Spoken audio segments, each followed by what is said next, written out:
Estamos apresentando Esfera Pública. Estamos de volta para o segundo bloco do Esfera Pública, aqui do Estúdio Cristal, na esquina da comunicação. Sindifisco RS, auditor fiscal, menos sonegação, mais receita para a sociedade gaúcha. Educação pública de qualidade para o desenvolvimento regional sustentável. O ERGS, o nosso orgulho é formado aqui. Campanha A do ERGS informa a hora certa. 2:09.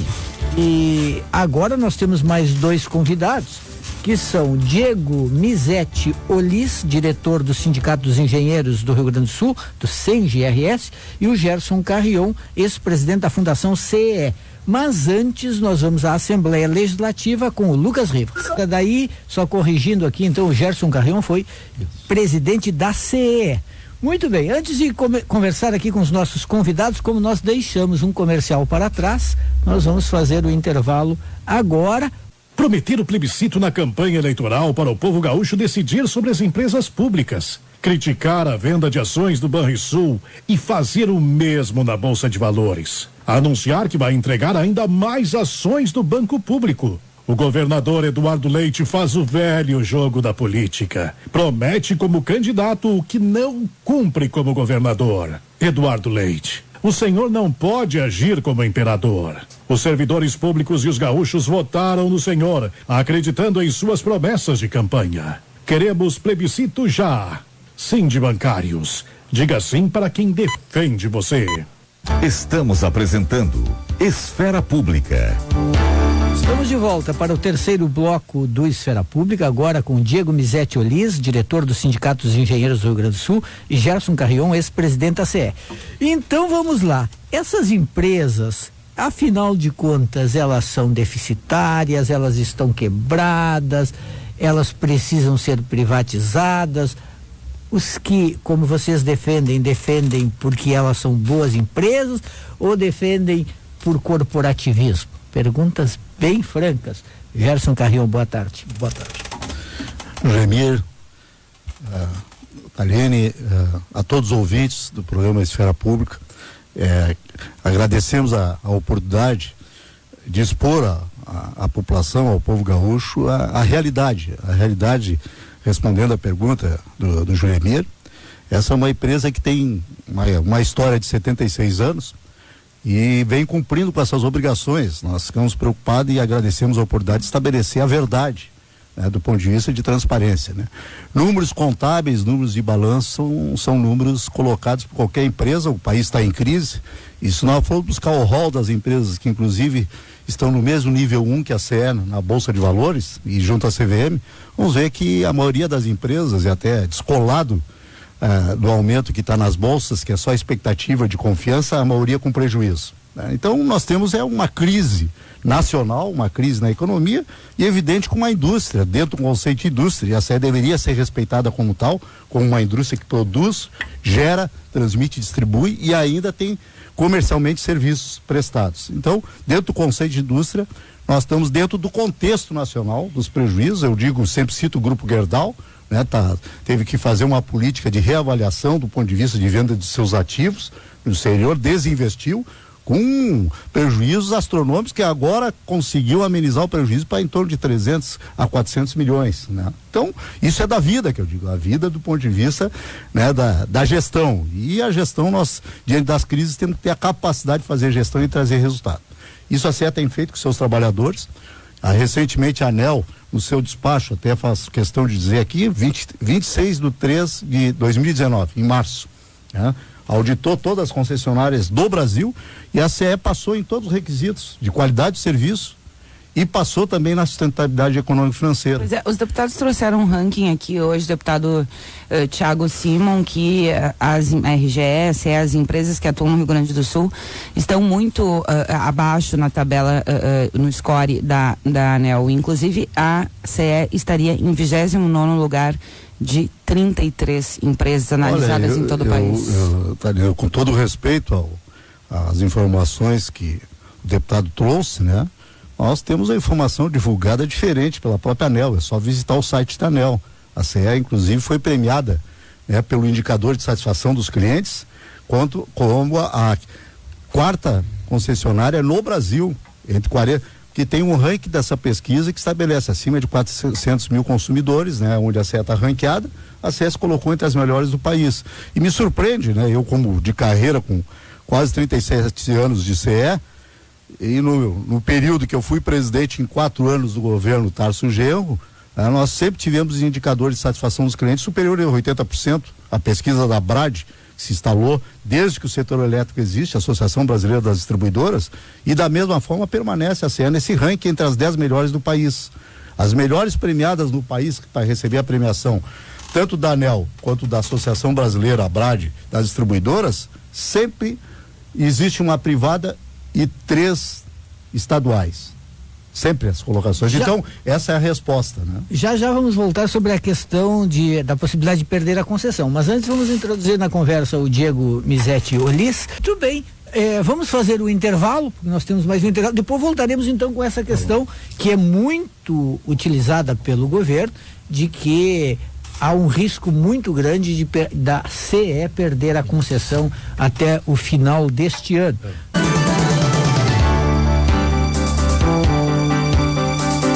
Estamos apresentando Esfera Pública. Estamos de volta para o último bloco do Esfera. Rodamos ali no intervalo um pouquinho de jazz, o jazz de ontem, né? Que o Leonel não tinha deixado rodar, o Oliver Nelson. Voltamos então aqui com o Diego Misetti Olis e o Gerson Carrion.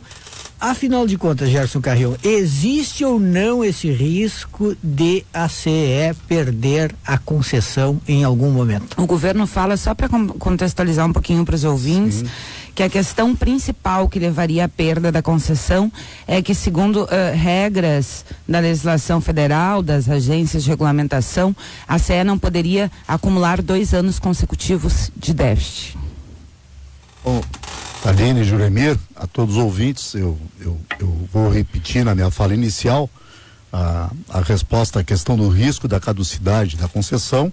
É o despacho da ANEEL do 901 de 28 de março de 2019, a qual estabelece a fiscalização exatamente dessas cláusulas do contrato, de sustentabilidade econômica financeira e da qualidade de serviço. Em todas elas, por unanimidade, foi aprovado, né? Ou seja, a CE, o cumprimento dessas cláusulas do contrato de concessão. Por isso que nos surpreende, é que eu digo que está sendo muito sério os porta-vozes do governo, né? E aí, essa oportunidade do programa Esfera Pública esclarecer, eu entendo assim muita seriedade, muito sério na falta de seriedade, porque quando se está aqui, estamos trazendo um despacho da ANEEL, foi fiscalizado o contrato de concessão, várias concessionárias não atingiram os níveis e a CE, para surpresa de todos, né, novamente, por isso que eu digo, a oportunidade é ímpar aqui de estabelecer a verdade. Quando se coloca que a pesquisa da ANEEL, que veio informações de deputados nos blocos anteriores, que nós estávamos no ranking, lá, bem desatualizada a informação, lá no 30º lugar, na zona de rebaixamento, quando nós estamos, né, na zona que eu chego entre os primeiros colocados no ranking de satisfação do cliente. Então aqui são dados que está no site da ANEEL, está na BRAD. Então, ouvintes, essa é a verdade, esse é o debate que não querem, né, dos números, dos dados. O déficit, voltando à questão do déficit colocado pela Thaline, os déficits, como eu disse, a empresa vem em plena recuperação da sua capacidade de investimento. Aqui eu gostaria de deixar um registro importante. A CE, no período de 2012 a 2016, no Brasil, foi a primeira no ranking, com investimento de 2 bilhões, coisa que o próprio Estado não consegue investir.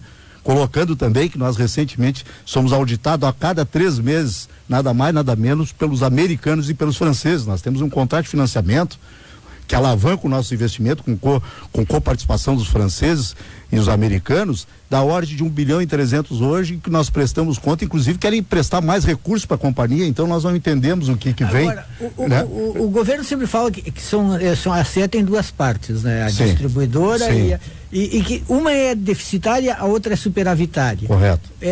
Fechando a conta não dá. Que fechando a conta não dá. Que de toda maneira o Estado tem que botar dinheiro.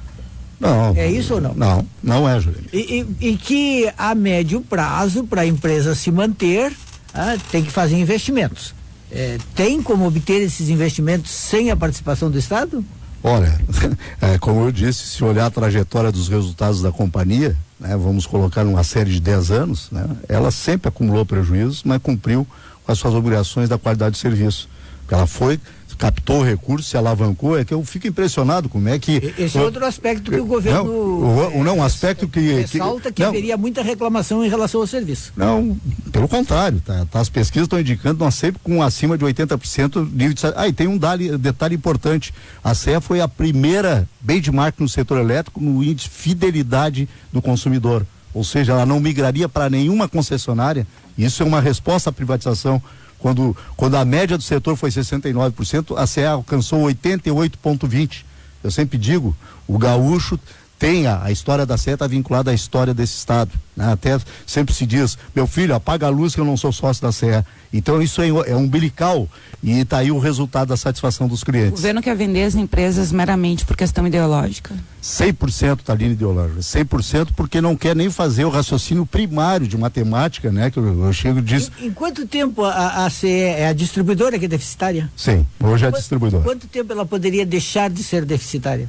Ou Olha, ela nunca vai deixar de ser deficitária? Não, eu acho que pode ser amanhã, inclusive, né? Amanhã, se tivesse uma ação política estabelecido como prioridade a questão da ação que eu tive a oportunidade de entrar ao final do governo Tarso Genro, em dezembro de 2014, do CRC2, que ninguém quer tocar, que está concluso para a sentença desde 2018, isso é uma ação que significa 10 bilhões para o estado do Rio Grande do Sul, inclusive resolve não só a CE, seus investimentos até o final da concessão, a ação do CRC, a que já vencemos e tivemos o reconhecimento, a primeira de 4 bilhões, a qual eu também tive a oportunidade de ingressar na época, em 1993, que nós ganhamos 4 bilhões, tem jurisprudência, o nosso saudoso ministro Fiori foi o que deu a sentença. Só para explicar para o ouvinte, porque o ouvinte não vai ter dúvida, quem deve para a CE? De quem? A União. A União. A União deve por quê? Deve porque desde 1981 até 1981 era reconhecido na tarifa os nossos custos com os ex-autárquicos, na folha. Desde aí começaram a glosar, e nós entramos com ação no período e foi reconhecido de 1981 até 1993, foi reconhecido. O governo Tarso veio parte desses recursos. Veio em 2012. Inclusive a presidenta Dilma, né? Foi um evento, né, Thaline? Até eu quero colocar porque foi uma coisa que todos os trabalhadores, a nossa dedicação diziam... A Dilma trabalhava na CE aqui na época, né? Quem? A Dilma. Foi secretária de Energia. Exato. Não, lá quando se ingressou com a ação e se colocava até na coluna não gosto de citar de outro veículo, né? De imprensa que o Carrion foi colocado que acreditava em Papai Noel. Foi bem dito, bem assim, né? Porque acreditava que esse ressarcimento aconteceria. Aconteceria. E eu disse depois para a colunista Rosane Oliveira, eu tive a oportunidade de dizer para ela que eu pego e digo até hoje, meu filho acredita no Papai Noel, mas vá atrás de realizar os seus sonhos. Mas entre na justiça. E entre na justiça. Senão o Papai Noel não... Então, e tem outro procedimento político, nós temos o ministro-chefe da Casa Civil, o nosso deputado Onyx, temos o ministro Osmar Terra, temos um contingente de gaúcho hoje, tem um projeto de lei tramitando de autoria do deputado Pompeu de Matos, que também é do CRC, que eu chamo o CRC 3, Thaline, é bom que os ouvintes saibam, que foi quando o governo aplicou 25% de redução para todo o setor elétrico do imposto de renda em cima do reconhecimento desses créditos, da conta de resultado a compensar. Está lá um projeto de lei que inclusive foi aprovado na Comissão de Mérito de Minas e Energia, na Comissão de Finanças. Então, se tiver realmente uma solução de Estado e política de todos engajados, esse projeto significa 4 bilhões para o Estado. Então eu quero dizer que somando o CRC que está judicializado, um projeto de lei que está no Congresso tramitando, nós temos nada mais que 14 bilhões, e eu digo, a CE não só salva, né, a si próprio, como além de fazer os investimentos, tem capacidade de emprestar os recursos a juros civilizados para o Estado, que não precisa aderir em regime de recuperação fiscal. Então é atitude de gaúcho, de cidadania, de pautar, focar, que tem solução. O Estado tem solução para sair da crise. Vamos ver então agora com o Diego Olis a situação da CRM e da Sulgás. Sulgás, lucrativa, tudo bem. Agora, CRM então, deficitária. O que dá para fazer no caso para recuperar a CRM? A CRM até tem uma proposta do próprio corpo técnico, né, que a gente apresentou no governo passado ainda, de tornar ela uma empresa mista, uma parceria público-privada, mantendo o seu conhecimento, seu capital humano, né, e fazendo uma parceria mista com uma empresa privada, onde ela aplicaria esses recursos privados na empresa pública, fazendo um misto aí, para poder usar aquele conhecimento do pessoal que está lá, da exploração do carvão que tem lá, para manter a empresa ainda com 51% de capital estatal ainda, né? Esse é um dos principais objetivos que dá para fazer, dá para aumentar a participação privada nela, que ela não é aberta hoje, são ações minoritárias pequenas, isso seria dar para fazer. E tem interessado em participar dessa parceria? A princípio sim, já apareceram alguns interessados, que se buscou no mercado de forma informal, através do corpo técnico, né? Ela é uma empresa enxuta, com poucos empregados, tem 380 empregados, para vocês terem uma ideia, engenheiros... Qual é o déficit dela atualmente? Hoje eles falam em torno de 25 milhões de reais o déficit dela. É pequeno o déficit dela. Por ano? 25 milhões. Ano. É pequeno, não é alto o déficit dela. Então é uma empresa que dá para recuperar. A Sulgás, já da Sulgás, tá? Nós falamos da Sulgás. Bom, ainda da CRM tem a questão das suas reservas minerais, que a exploração da lavra é uma concessão de quem? Essa discussão vai ter que ser feita também no PL depois. Se passar hoje a retirada do plebiscito, essa discussão depois de cada PL, de cada sim, são os detalhes de toda da venda de cana amarela. De quem é aquela lavra que está lá? E as malhas que já foram exploradas lá, que já foram abertas pelo nosso dinheiro, pelo nosso capital público que está lá. De quem é aquela responsabilidade? É do Estado? Foi aberto todo aquele investimento que foi feito lá de conhecimento humano e da exploração das malhas, vai ficar para quem? Vai ficar direto para o privado? Vai ser colocado isso? Mesma coisa da Sulgás, todo esse investimento que foi feito de ampliações da rede que tem hoje de gás, né, que vai até a Serra, passa pela região metropolitana. Isso, como é que vai se dar o valuation desse patrimônio todo que está ali? Não só da concessão, mas do que está ali. Será que vai ser avaliado realmente o que foi investido ali? É isso que a gente tem que discutir. Olha só o que aconteceu na CELG, é o que está para acontecer na CE também. A CELG, ela foi vendida, dizem que não tem dinheiro público na privada. Hoje nós não temos incentivos fiscais. A RGE Sul tem, que era a antiga S Sul. Então tem dinheiro público no nosso lá. É inacreditável o que está para acontecer. Foi o que aconteceu com a distribuidora de Goiás. A CELG foi vendida por um valor bem menor de mercado no leilão. As dívidas ficaram, olha só esta linha, as dívidas ficaram para o Estado, o qual agora o novo governo que assumiu está entrando na justiça para passar as dívidas para a empresa que assumiu a concessão. Tivemos 54% do seu quadro de funcionários demitidos, a conta de energia aumentou em 60% a tarifa. Então, e aí na empresa que assumiu ganhou incentivo fiscal. Vem cá, por que a gente não pode dar incentivo fiscal para as estatais? Não tem como mudar a lei para dar incentivo fiscal para nós? Para alavancar a CRM, alavancar a Sulgás, alavancar a CE? Aí não, eu vou entregar um patrimônio que foi investido ao longo de 76 anos, que é a CE, a CRM tem mais de 50 anos, a Sulgás tem 25 anos, vou vender por um valor menor de mercado, a dívida vai ficar para o Estado e ainda vou dar incentivo fiscal para quem vai assumir, que é o que vai acontecer, anota aí. Vai ser dado incentivo fiscal para as empresas que vão assumir. Inclusive o governo Caiado chamou o Ministério Público para rever todo o processo de privatização da companhia CELG. E aqui no caso da privatização da CE, quem é que vai ficar com o passivo, por exemplo, trabalhista? Tesouro do Estado. Tesouro do Estado. Não vai para quem comprar. Tu acha que alguém vai participar de um leilão que ninguém compra a parte podre. A questão é que, considerando o valor de avaliação, pelo menos o valor estimado de avaliação das três empresas, e o valor que a CE, por exemplo, vou citar um aqui, tem créditos a receber, mas tem alguns passivos, entre eles mais de R$1 bilhão em ICMS. Sobra quanto para o governo?